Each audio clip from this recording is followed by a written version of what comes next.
la grande parade amène toujours de la fraîcheur et du bonheur partout où elle passe. Voici donc le secret du maintien du festival de la Saint-Paul malgré la canicule. Cela mérite bien une cacahuète, merci Poudy. Plus sérieusement, si la 33e édition du festival peut avoir lieu ce week-end, c'est grâce à la mise en place de différentes mesures visant à protéger les artistes, le public et l'ensemble des intervenants des fortes chaleurs. Des points d'eau supplémentaires ont été installés, la présence de la protection civile renforcée et la programmation adaptée avec une coupure des animations aux heures les plus chaudes de la journée. Je remercie vraiment toutes les équipes qui ont réussi à se mobiliser, à revoir le programme et finalement dans la vie, je crois que la plus belle chose c'est qu'on puisse s'adapter et on a réussi à s'adapter. La preuve, le public est avec nous ce soir. Ces mesures ont eu un impact direct sur la fréquentation. Samedi soir, les rues étaient assez peu remplies avant 20h, avant qu'une foule de festivaliers débarque. Il faisait quand même assez chaud, c'est une des journées la plus chaude de la semaine, faut même le dire. Mais bon, on est venu vers 6h, donc ça va quoi. Alors, l'heure là, ça c'est supportable. C'est un peu meilleur, mais autrement c'est quand même compliqué quoi. Le pic de fréquentation a été atteint vers 22h30 au moment du passage de la canopée, le grand show du samedi soir.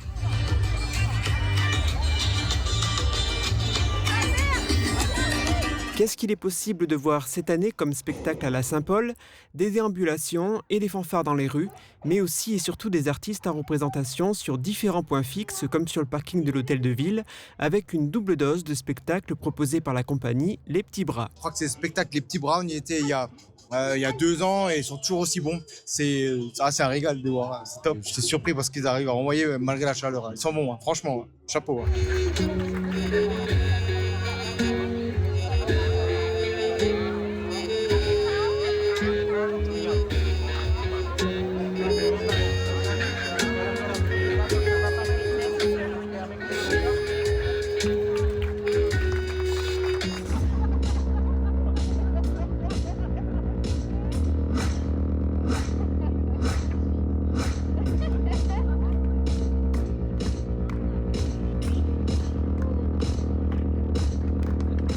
Place de la République, 3 compagnies enchaînent les sauts et les shows.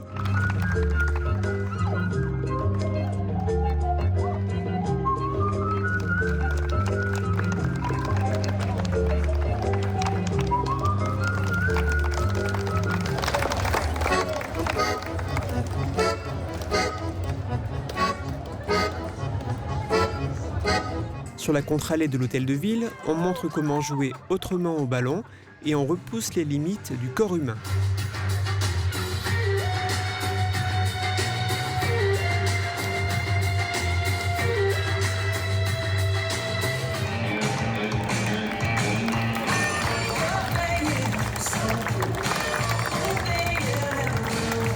De quoi se divertir et oublier qu'il fait chaud, le Festival de la Saint-Paul se poursuit aujourd'hui. Le programme est à retrouver sur le site internet de la ville de Sarreguemines. Allez hop, voilà, c'est bien. Les pattes dans l'eau pour plus de fraîcheur. En pleine canicule, chaque boule de poil cherche son petit coin à l'ombre ou de quoi se désaltérer. Les animaux souffrent aussi de la chaleur, de nombreux signaux en attestent. Les chiens ne transpirent pas, eux du coup ils ventilent, c'est pour ça qu'on les voit souvent ouvrir la gueule, faire comme ça pour essayer de chercher de l'air frais, faire rentrer de l'air frais.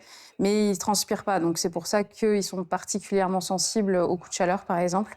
Les chats, quant à eux, ils ont une tolérance plus élevée à la chaleur parce qu'ils ont leur température corporelle qui est un peu plus élevée que la nôtre, mais ils sont quand même très sensibles.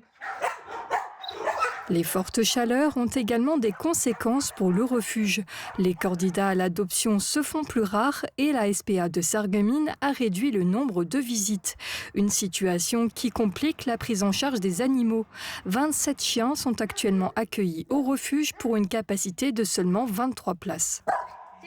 Oui, parce qu'on a autant d'animaux qui entrent, mais moins qui partent. Donc forcément, au bout d'un moment, là, au Chenil, on est complètement saturé. On n'a plus du tout de box, on est en surcapacité totale, ce qui fait que, effectivement, ça nous complique les choses. Pareil pour les chats, on a beaucoup de chatons qui sont arrivés. Il faut trouver les familles relais, il faut trouver des personnes qui sont prêtes à s'en occuper, à biberonner éventuellement. Pour protéger au mieux ces animaux de la chaleur, les salariés et bénévoles ont installé des ventilateurs près des lapins, allumé la clim dans la chatterie, équipé des fenêtres de filaments anti-UV et mis en place des voiles d'ombrage et tonnelles pour abriter les chiens dans les box. De l'eau fraîche est également distribuée régulièrement. Mais le refuge souhaiterait aller plus loin dans la démarche, alors il a lancé un appel aux dons. On a reçu quelques dons qu'on a installés, dont on est très reconnaissant, mais il nous en faudrait encore principalement des voiles rectangulaires ou carrées assez grandes pour vraiment couvrir une grande surface. Et on en a acheté même nous-mêmes, mais c'est vrai que le niveau budget, on ne peut pas se permettre d'investir non plus des centaines d'euros là-dedans. Ceux qui souhaiteraient aider peuvent prendre contact avec le refuge de la SPA de Sarreguemines. De la nourriture comme du thon, de la pâtée pour chat ou encore du jambon et des knackis pour chiens peuvent être utiles pour aider les pensionnaires du refuge à passer cette période de chaleur dans de meilleures conditions.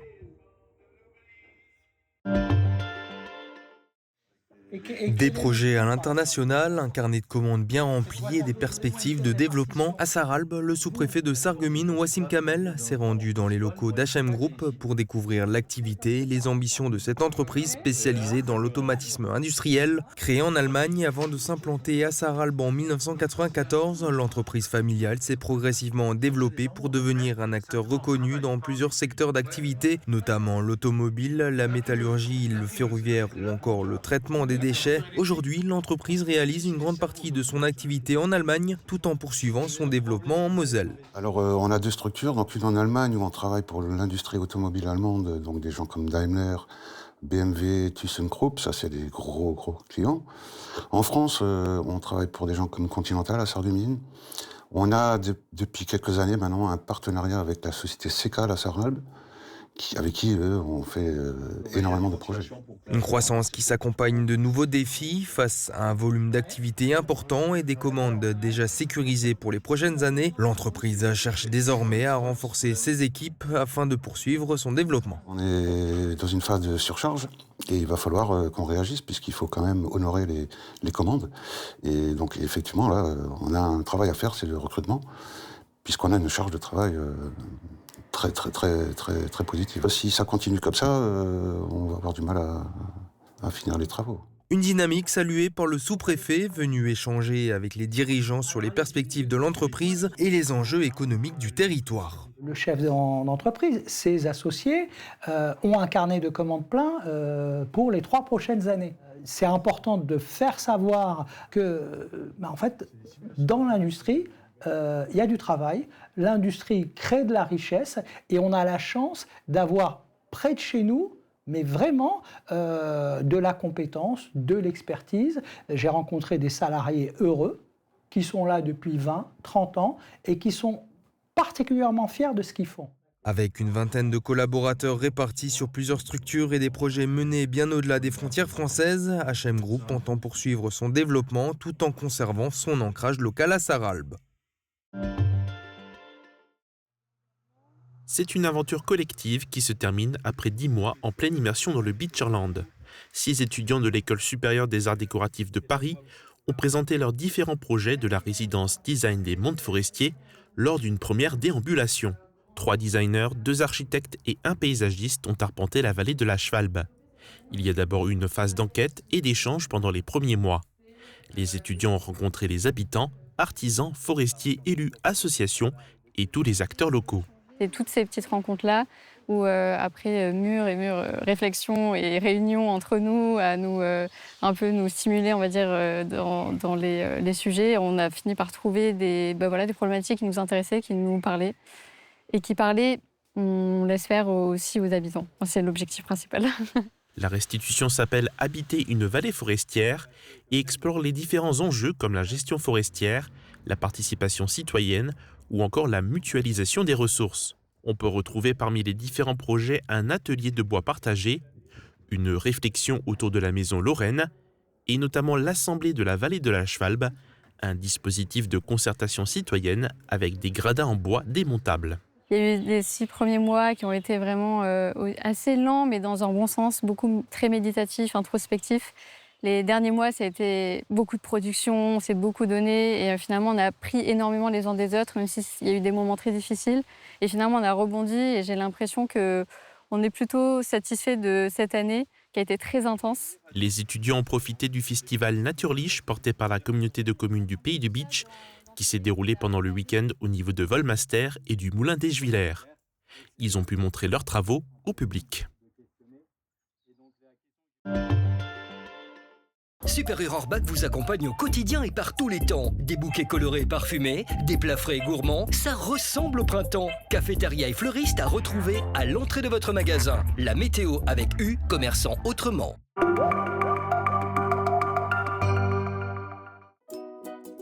Bonjour à tous, bienvenue dans cette météo pour demain. Le temps est instable et alterne entre pluie et éclaircies. Les températures sont à la baisse, 20 degrés le matin et jusqu'à 30 degrés l'après-midi. Demain, n'oubliez pas de souhaiter une bonne fête au pôle. Très bonne journée à tous sur Mosaïque Cristal.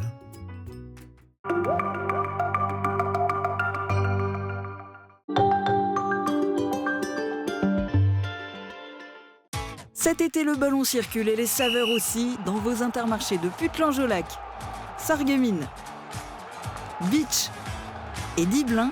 Retrouvez dans nos rayons boucherie une sélection généreuse de brochettes, grillades, saucisses et viandes marinées soigneusement préparées. Entre amis ou en famille, devant les plus grands matchs de foot ou autour d'un barbecue, partagez les plaisirs de l'été avec des produits frais, de qualité et plein de saveurs.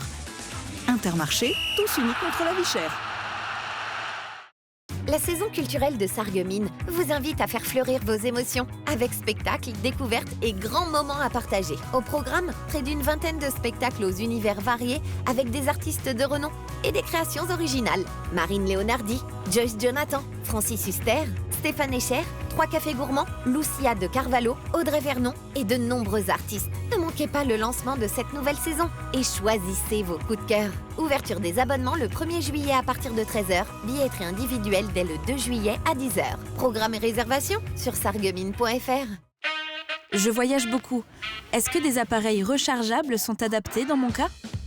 Avec les nouvelles générations de batteries, les appareils auditifs disposent d'environ 40 heures d'autonomie. De plus, certains chargeurs sont équipés de batteries internes, ce qui permet de recharger jusqu'à 3 fois vos aides auditives sans prise électrique.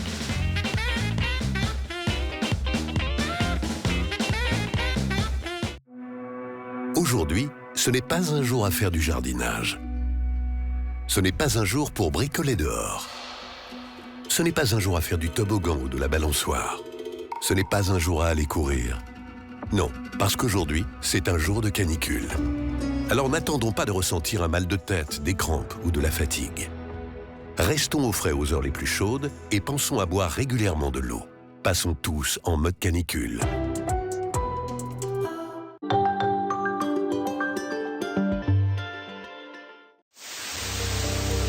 C'est une affaire française, une affaire européenne. Le plaisir qu'on a de vivre dans une démocratie. L'important, c'est d'avoir vécu un moment ensemble. Depuis 1997, dans le pays de Bitche, depuis 2005 à Sarreguemines et Sarralbe, des JRI sillonnent l'arrondissement pour relater l'info locale. Des heures d'archives ont ainsi été enregistrées sur des cassettes, des DVD, des disques durs et des serveurs. La mémoire audiovisuelle du territoire.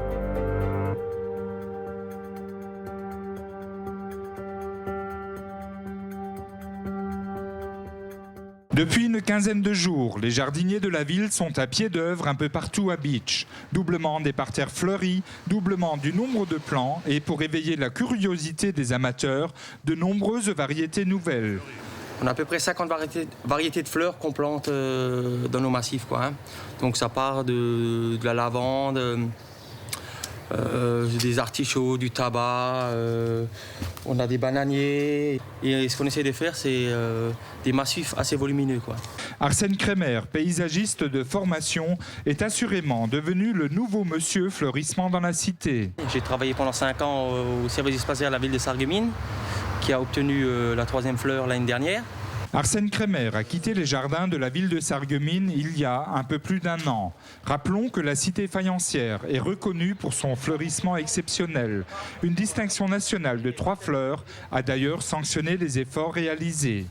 Bouillonnant d'idées, Arsène espère bien mettre à profit son expérience. Entouré de son équipe, il s'est engagé à relever le niveau du fleurissement à Bitche. Donc cette année, l'objectif, c'est vraiment faire un gros boom sur le fleurissement. On a doublé la surface des massifs dans les endroits stratégiques. Et puis on joue aussi beaucoup sur l'entretien extérieur. Donc il y a beaucoup de zones qui ont été à l'abandon. Au fur et à mesure de l'année, on va faucher les endroits qui sont trop hauts, tailler les haies. Donc on va restructurer l'ensemble, mais il faut à peu près 2-3 ans pour vraiment que Bitche soit ville verte, ville fleurie.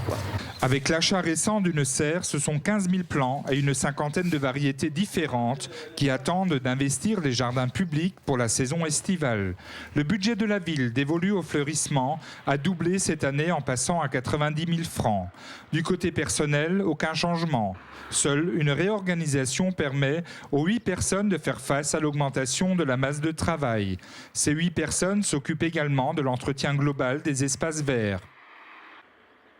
De nombreux massifs nouveaux sont créés. Ici, par exemple, la place de la piscine innove avec un dauphin fleuri.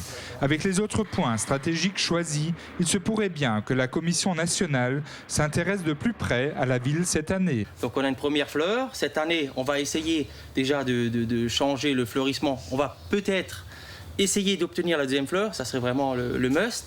Bitche se mettra-t-elle sur les traces de Wolminster ou Lengelsheim? Une affaire à suivre.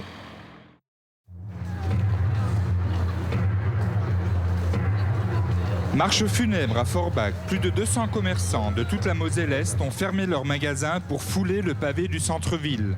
Leur espérance, arrêter le projet d'implantation de 2 énormes zones commerciales. C'est des projets qui n'ont plus de visage humain. C'est-à-dire ce que nous défendons, c'est le commerce justement à visage humain. 2 gigapoles ont prévu de s'implanter l'une à Fariberswiller et l'autre à Gobivin. Ces surfaces colossales de 40 000 à 50 000 mètres carrés seront une concurrence terrible pour les centres-villes. Il va y avoir une grande surface type Carrefour ou Auchan qui s'implante avec une galerie commerciale où il y aura plus de 150 commerces. Il y aura des hôtels, des concessionnaires, une vingtaine de concessionnaires de voitures. Ça sera vraiment un projet colossal. En plus de cela, des activités ludiques seront proposées, de quoi pousser le consommateur à y passer la journée. Les gens se déplacent plutôt pour aller dans les grandes surfaces où ils trouvent pratiquement, on va dire, tout à proximité. C'est les grands magasins, il y en a marre. Excusez-moi, j'ai plus de voix. On n'arrête pas de créer ce genre de gigapoles ou de grands centres commerciaux et la part du gâteau se divise de plus en plus. Donc je ne sais pas à qui on peut vendre tous ces produits qui sont sur le marché.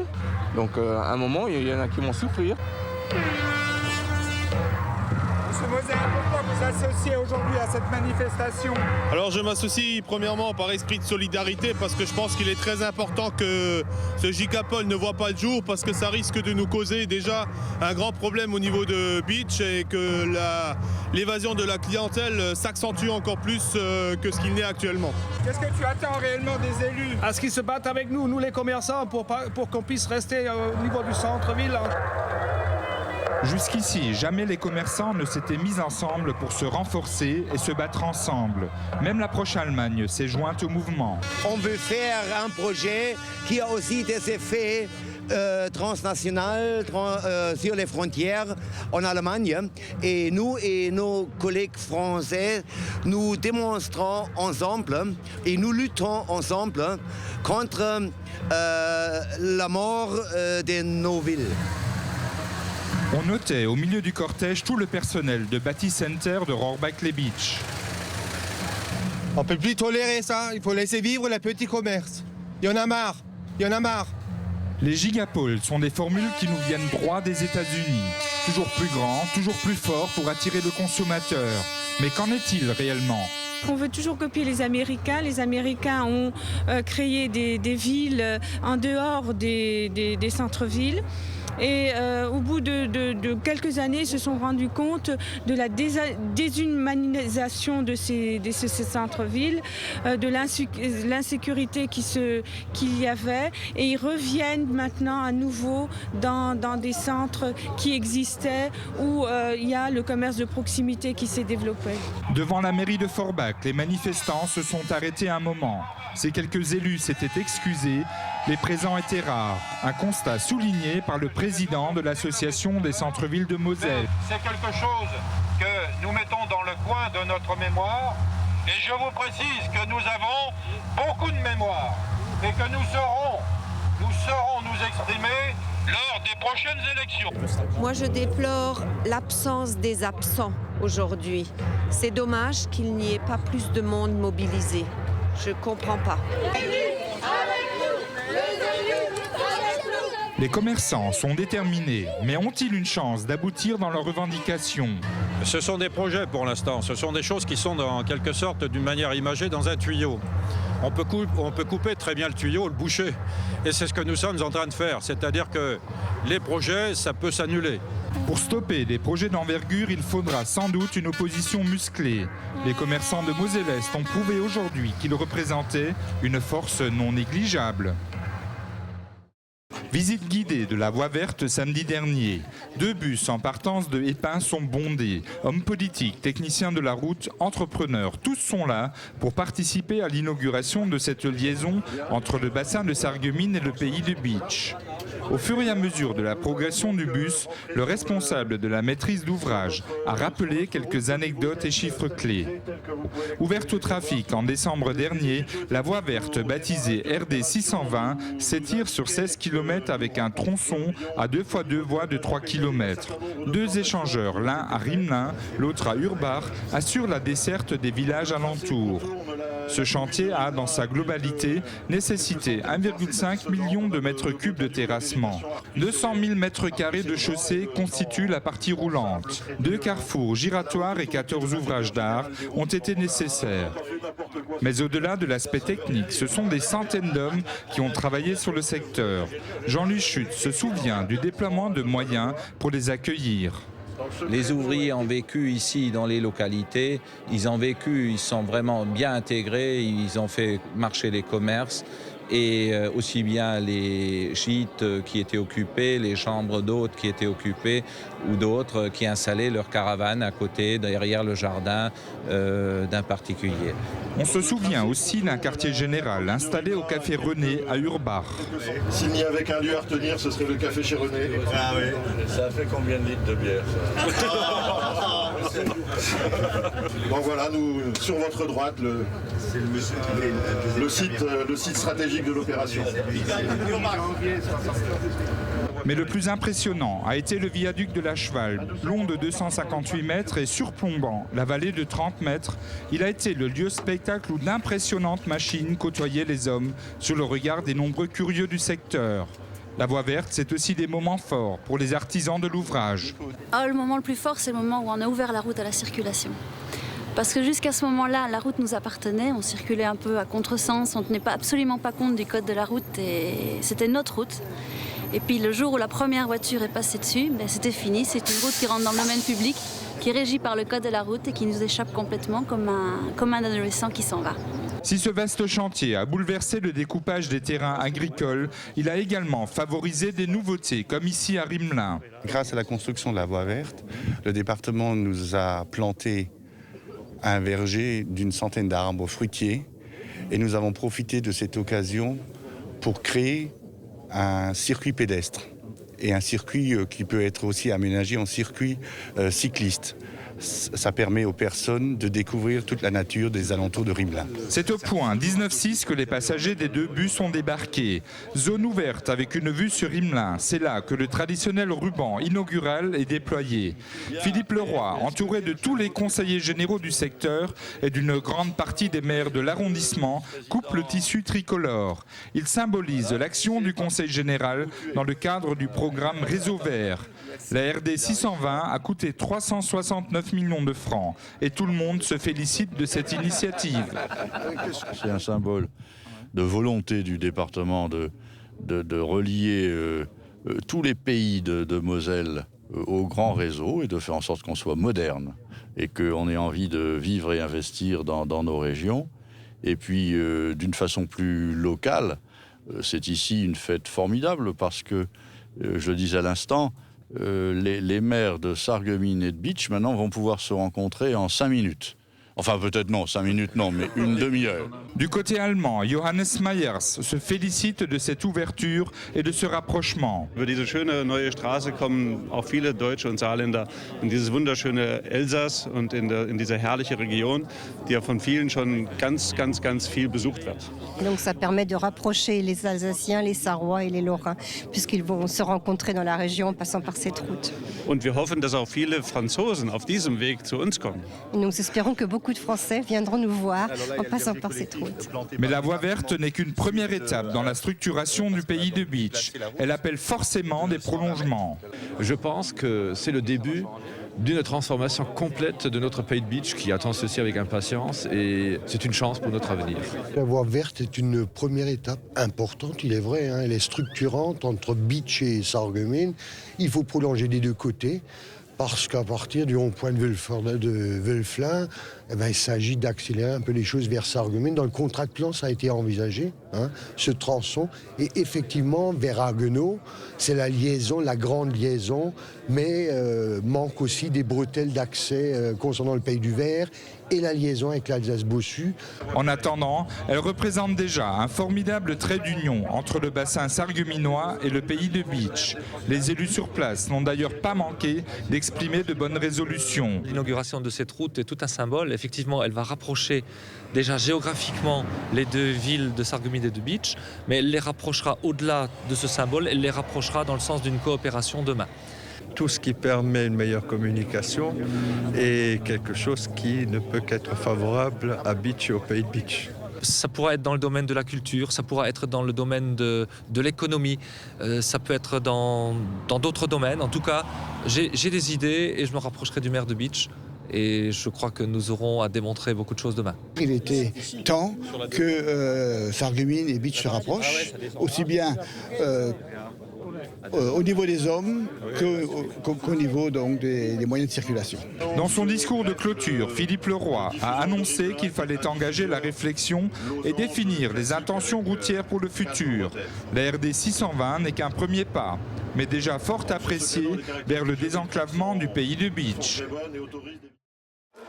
À Mouterrouze, un camion quitte la route et provoque un gigantesque incendie. Immobilisé à 2 tours de roue de la salle Les Forges, un camion américain mesurant 20 mètres de long, 3 de large et 5 de haut cherchait désespérément à rejoindre la route départementale 31. Non loin de là, une foule de passionnés qui grouillaient autour des buvettes, fours, barbecue avait décidé de lui forger une solide réputation. Pris de panique, le conducteur de l'engin tentait d'échapper à la marée humaine à grands coups d'accélérateur. Le véhicule, qui réagissait vivement, ne parvenait pourtant pas à quitter son emplacement. Faisant hurler le moteur, le chauffeur aperçut soudain au-dessus de lui un épais nuage de fumée. Pensant que celui-ci provenait des pots d'échappement, il ne pouvait imaginer que son poids lourd était en flammes. Un artificier, sorti de la masse humaine et porté par les badauds en délire, s'était hissé sur la remorque pour y mettre le feu.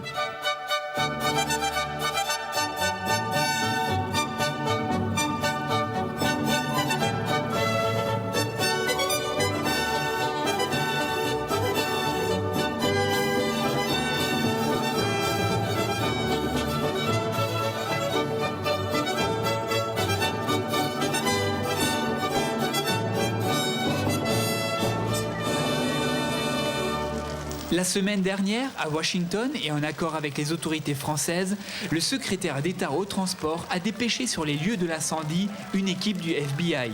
Selon les premiers éléments de l'enquête, il semblerait que le routier Yankee, retrouvé sain et sauf, ignorait qu'à Mouterrouze, l'amicale des sapeurs-pompiers perpétue depuis plusieurs années la tradition de la Saint-Jean. Par ailleurs, le rapport indique que le camion était en réalité une impressionnante œuvre d'art d'un volume de 150 stères de bois, vouée dès sa conception à l'éphémère.